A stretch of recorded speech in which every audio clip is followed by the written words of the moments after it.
सुल्तान कुतुबुद्दीन ऐबक 1150 में तुर्किस्तान के एक गरीब घराने में एक बहादुर बच्चे की पैदाइश हुई। ये खानदान तुर्क गुलाम काबीले से था जिसका नाम ऐबक था।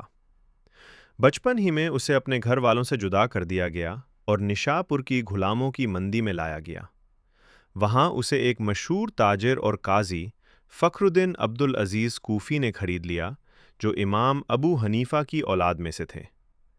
ताजिर ने जब बच्चे से उसका नाम पूछा तो उसने नाम बताने से इनकार कर दिया और कहा, जनाब, अगर मैंने अपना नाम बताया तो ये मेरी नाम की तौहीन होगी। मैं एक गुलाम हूँ, आप जिस नाम से पुकारेंगी वही मेरा नाम होगा। ये सुनकर ताजिर हैरान भी हुआ और मुतासिर भी। उसने बच्चे की परवरिश और तालीम का जिम्मा ले लिया। बच्चा बचपन से ही बहादुर था और जंगी महारत हासिल करने का शौक रखता था। जल्द ही उसने घुड़सवारी, तलवारबाजी और तीरंदाजी में कमाल हासिल कर लिया। एक दिन सुल्तान मोहम्मद घौरी घोड़ों की दौड़ का मुकाबला देख रहे थे। ताजिर उस गुलाम को लेकर सुल्तान के पास पहुंचा और अर्ज़ किया कि इस गुलाम का घुड़सवारी में कोई सानी नहीं। सुल्तान ने मुस्कुराकर पूछा, तुम घोड़ा कितना तेज दौड़ा सकते हो?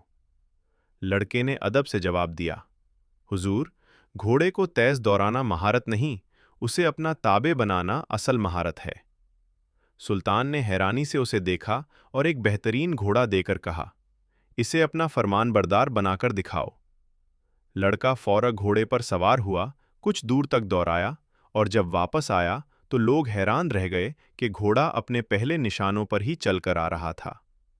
सुल्तान ने उसकी सलाहियत देखकर फौरन उसे खरीद लिया और अपने खास लोगों में शामिल कर लिया। उसकी वफादारी और नरमी मिजाज ने सुल्तान का दिल जीत लिया।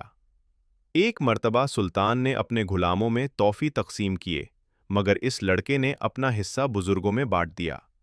इस पर मुतासिर होकर सुल्तान ने उसे आमिर अखोर के ओहदे पर फाइज कर दिया, जो शहनशाही अस्तबल का इंचार्ज होता था। 1192 में सुल्तान मोहम्मद घौरी ने दिल्ली और अजमेर फतह किए और उसे वहां का गवर्नर और सिपाह सलार मुकर्रर किया। अगले साल कनूज पर चढ़ाई में भी उसने अपनी वफादारी और बहादुरी का सबूत दिया। सुल्तान ने उसे अपना फर्जंद करार दिया और सफ़ेद हाथी अता किया। ये अजीम बहादुर शख्स और कोई नहीं बल्कि कुतुबुद्दीन ऐबक था, दिल्ली सुल्तानत का बुनियादी हुक्मरान। उसकी फ़ौजें गुजरात, राजपुताना, गंगा जमुना के दुआब, बिहार और बंगाल तक फतह का परचम लहराती रही।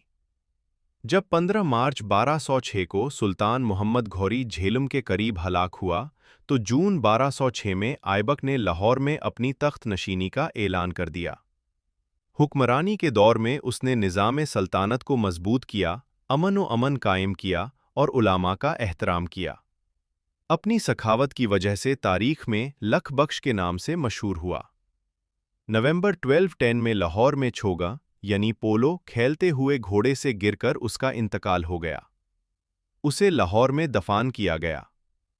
ये थी सुल्तान कुतुबुद्दीन ऐबक की कहानी, एक गुलाम से सुल्तान बनने तक का सफ़र, जो हिम्मत, वफादारी और सलाहियत की रोशन मिसाल है।